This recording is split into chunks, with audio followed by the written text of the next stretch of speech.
What up, everybody? What up, everybody? Let me get to the spot. Let me get to the spot. Hey, good morning, everybody. What is going on? This is Plan Your Greatness, and I am your gracious host, Carlton Hamilton. And once again, I am walking through my neighborhood, yelling and screaming. And my neighbors are probably once again saying, there goes that ninja every morning, yelling and screaming, being all in good spirits, and loud and full of energy. And I go, yep, you better get used to it because this is me really every morning. All right, everybody, as you can see, this is well, you can't see that, but you can just see it's a beautiful day. But today is day 49, I believe. 49 consecutive days of the Insanity program. But actually today is an off day. So I'm not jumping all around. I wasn't crawling on my carpet in the office. I got a lot of space in there set up. But I was not just laying all over the floor, gasping for air as I'm trying to get this 50 plus body back into sexy shape. It's doing a good job, but it's hard work. But I'm out in these streets. The sun is out. It's been raining for the past couple of days, but I'm out here. And as I always do, I give you a little talk. I'm not going to be on here too long. I got my notes, as you can see. Got my notes so I can stay on track. And as you can see, the title of this walk and talk is Trading Places. And I was thinking about this yesterday because yesterday was a tough day. I had a lot of stuff on my mind, still having to answer tax questions, still having to do things at the store, even on a Sunday. Usually I'm doing a lot of just inventory, getting prepared for the week. But the store is open, so customers are coming in, and just had a lot of other things on my mind that made it a really tough day. And because I have businesses, or I'll say this, I have one is a service, which the bulk of the work is done by myself, but I've helped somebody else build a business from that. Shout out to my business partner, Adrian Trice, who has taken our connection and she has built a six-figure business from the connection with me and doing taxes. So it could be done, 6 figures. Now we're looking at how do we triple that? How do we get it? How do we get her business to making $300,000? And how do we take my service, my tax service, to being consistently over 6 figures? So we're going to strategize about that for the rest of the year. All right. So the topic is trading places. And again, as I was mentioning, I have a service business, taxes, and I have a business, a retail store, a smoke shop. And the smoke shop is starting to, well, not starting, it has been doing well since day one. And it is increasing. And I believe this month we're going to have this is going to be the first month where we make over $8,000 in the store. And then it's just getting faster and faster because I'm learning more how to market and do the necessary things just to make the business more visible. My brother is going to be down here within the week, and then we're going to tag team and really make this thing pop. So I'm looking forward to taking it to the next level. But the reason why I bring those things up, let you know that I have those two businesses, is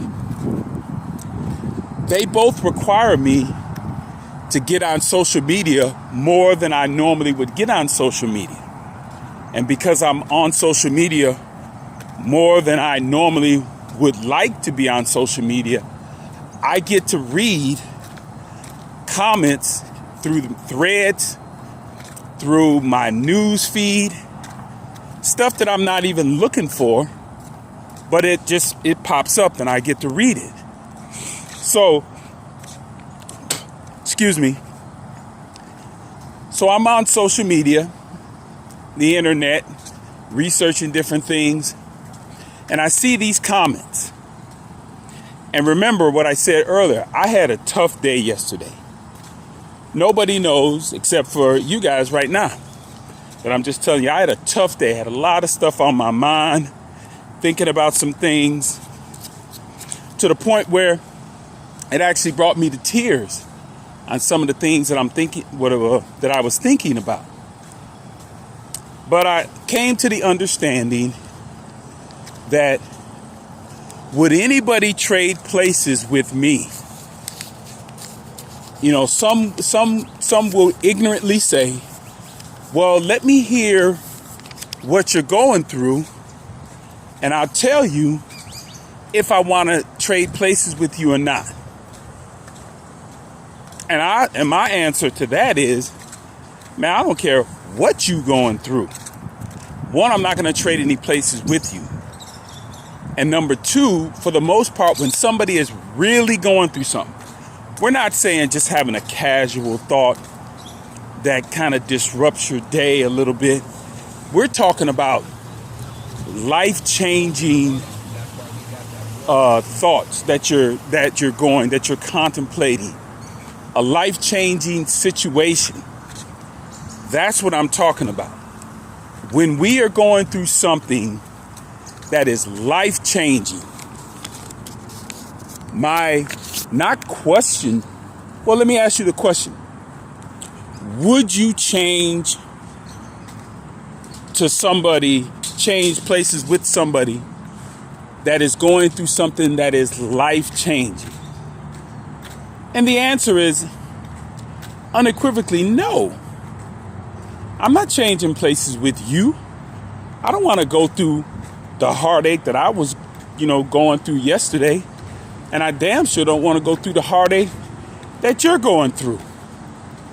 And that's where most people are. Most people, I won't even say most people, all people do not want to change places. When we get up on social media, all right? We're on social media and we're telling people, man, my mom is in the hospital, my dad's in the hospital, grandparents in the hospital, my son, whatever, something's going on. Hey, my company just downsized. Whatever it is that has now put us in a position that we are not doing well. We are not at our best. Why in the world would I want to change positions with somebody that's going through hell? That's absolutely crazy. Why would I want to do that? We don't. So the most that we would ever want to do is just tell the person, you know what, my prayers are with you. Things will get better. All of these old positive words of affirmation. But have we ever said, man, if I could trade places with you, I sure would? The only time that we hear that is when we're talking about a child. That's the only time that we're talking about that. And that child is ours. Because we want children to have the opportunity to live as pain-free a life as possible. We want them to go through the challenges and learn the lessons. But we don't want them going through stuff that can be very demanding on the mind as a child.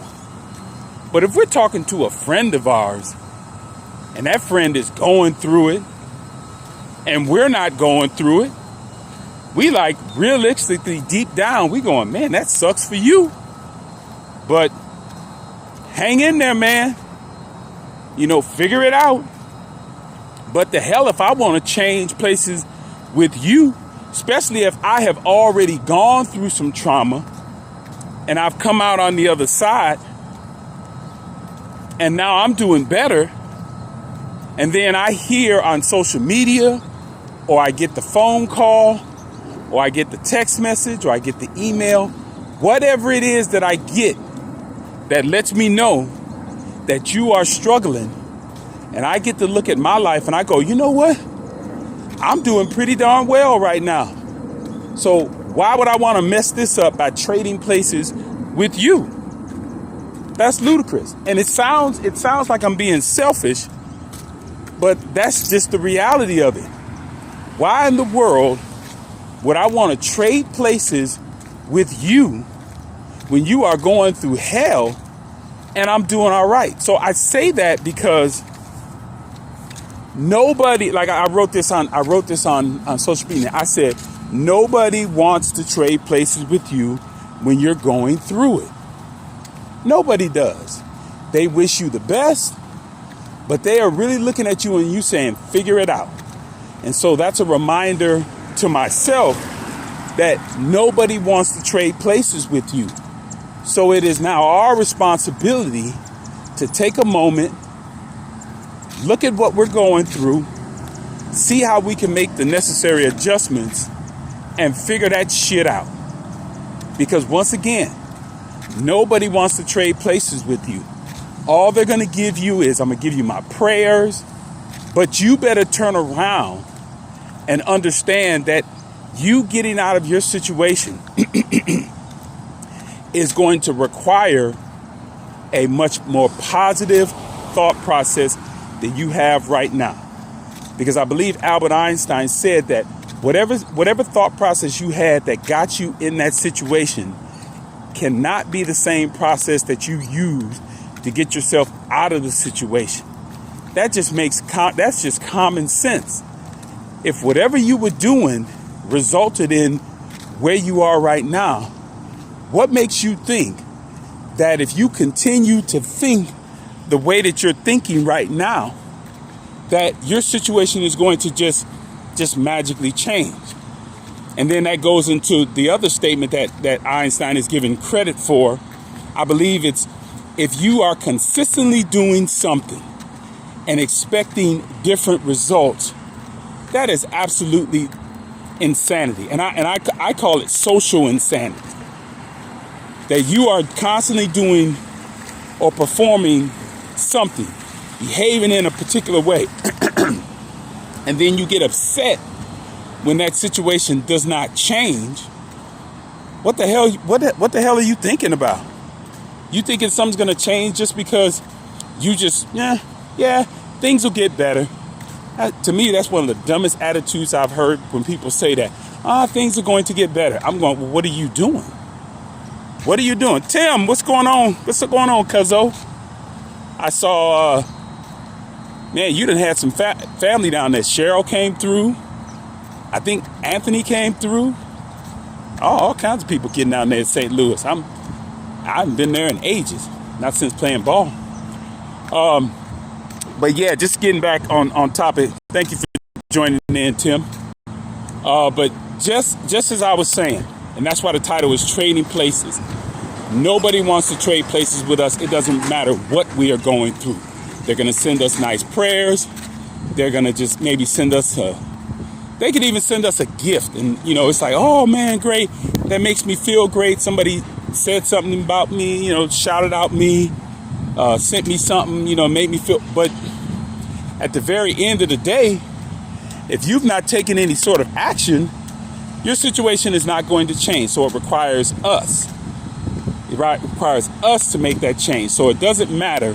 Nobody is going to be trading places with us. And again, I've said this before. Most cases, people go, man, your situation, that sucks. That sucks for you. And I'm like, whew, I'm so glad I'm not going through that nonsense. I'm glad it's you, because maybe you got the head, you got the stronger shoulders to handle that situation more so than I. So there you go. All right, let me see what else I got on here. for this morning walk. You know, I always got my little notes here. I had something else that I wanted. Right. Oh, this is it. This goes right in line with the last part. I'm going to finish this one up today. Now, I said that nobody wants to trade places with us. And again, the reason why I'm on social media so much now is because of the businesses that I have, which require me to get on social media on a daily basis. Whether it's just to give a couple of thoughts of something, advertise. I'm on social media way more than I would like. But it's just a necessary component of growing anything that you want, with business or just, be an influencer or whatever. You got to be on social media to do that. Now, here's the thing. When people are on social media and they are revealing, what state of mind they're in, I find this absolutely fascinating. They get on social media whining about an ex, whining about the government, whining about anything.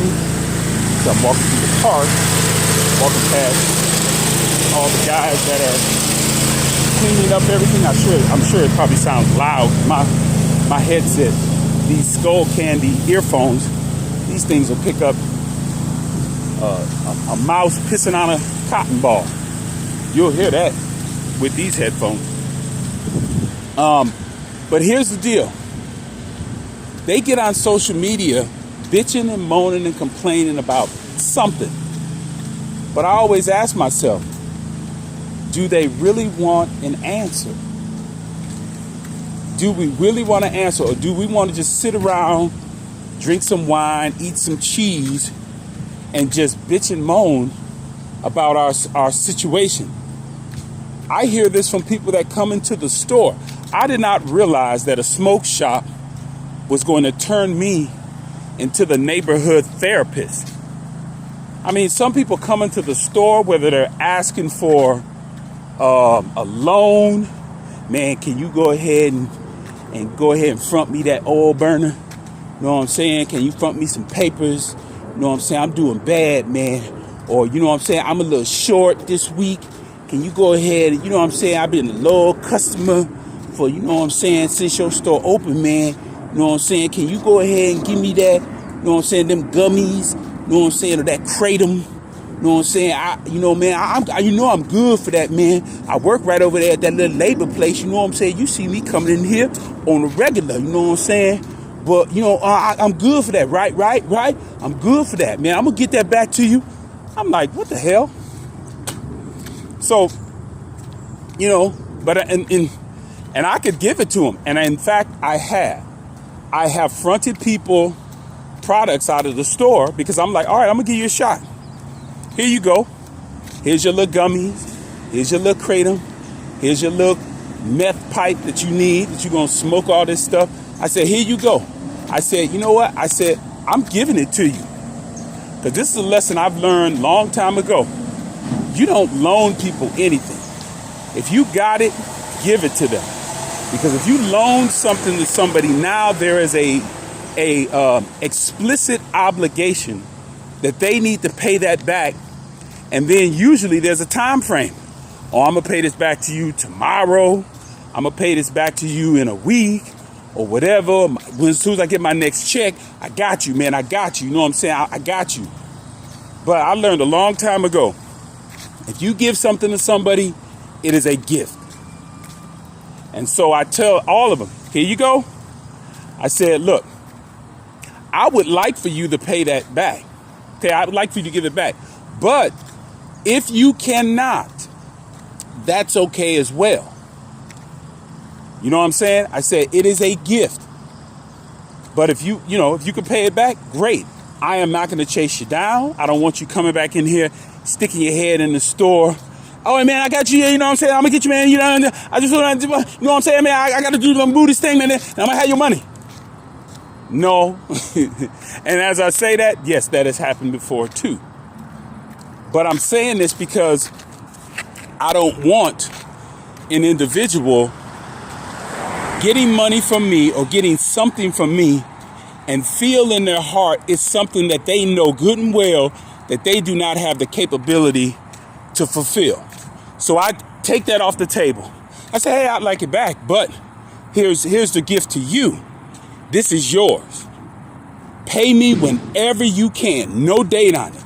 If you got it tomorrow, give it back to me tomorrow. If it's not for 2 weeks or whatever, because I don't want you hiding from me. I don't want you to feel that this ruins whatever little janky relationship that we have. I don't want that challenged. All right? Look at this. I get to walk through this park. Beautiful trees covering the Arizona sun. Beautiful Escalante Park right down the street from my house. But this is, let me make sure I get my notes again. You know, I get a little sidetracked to that. Nope. I said, would you trade places? See, I get on these rolls and then I get on these tangents. And yes, do you really want the answer? And the answer to that is no. The majority of us do not want the answer. And I've said this to my son and daughter. I go, complaints only state the obvious, that there is a problem. And that problem requires a solution, or you're just going to keep going this thing over and over and over again. And that solution is only going to be resolved when you put forth some action. So again, I drilled that into my son and daughter's head because I wanted them to approach problems to say, okay, once I get through bitching and moaning and complaining, what is my plan of action? And my kids are sick with that. They'll come to me, Dad did this, and when they were smaller, this and that, and what, he did this and that. And I'd say, okay, now what? Now what are you going to do? Because I wanted them to get into the mindset that complaints only let you know that you must now take some action. Action is not just voicing your opinion on something. It is, what are you going to do to strategize and get yourself to the point where you are taking steps to resolve the issue. All right. And I believe from being on social media for as much as I've been on there because of my businesses, is that, boy, they are cleaning the hell out of this park over here. All right, so, and I'm gonna finish this up so I can get on home. I'm probably about 10 minutes from home right now. I'm gonna finish this up. First and foremost, trading places. People are not gonna want to trade places with you when you're going through something. So it is incumbent upon us to figure out what it is that is causing the issue. And this may take us, it may require us to change ourselves physically. It may require us to change ourselves financially.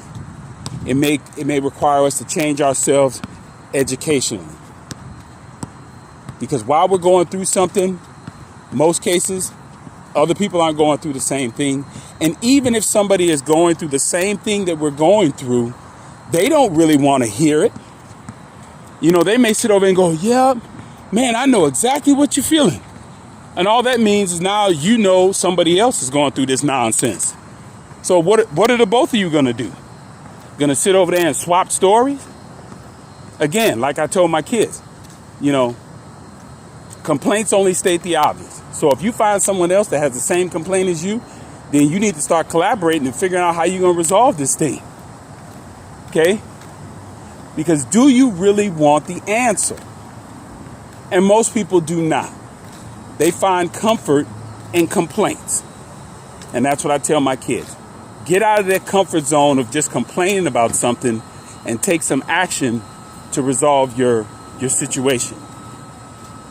And I firmly believe that if you are in the mindset of understanding that nobody really wants to hear the problems that you have, because they don't want to go through that. It just in my feeling, I think most people believe that when they hear other people's problem, it's sort of a relief. They go, whoo, man, at least I ain't going through that nonsense.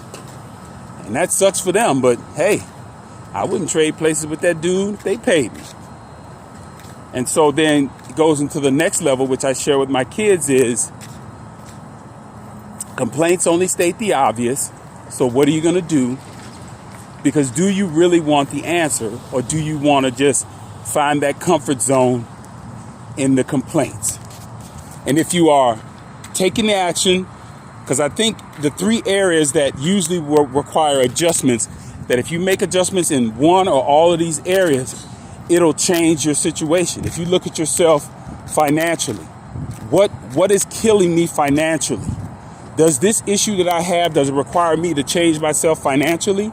Does this situation require me to change myself physical wise? Do I need to get my body in better shape? Do I need to focus on my health and wellness?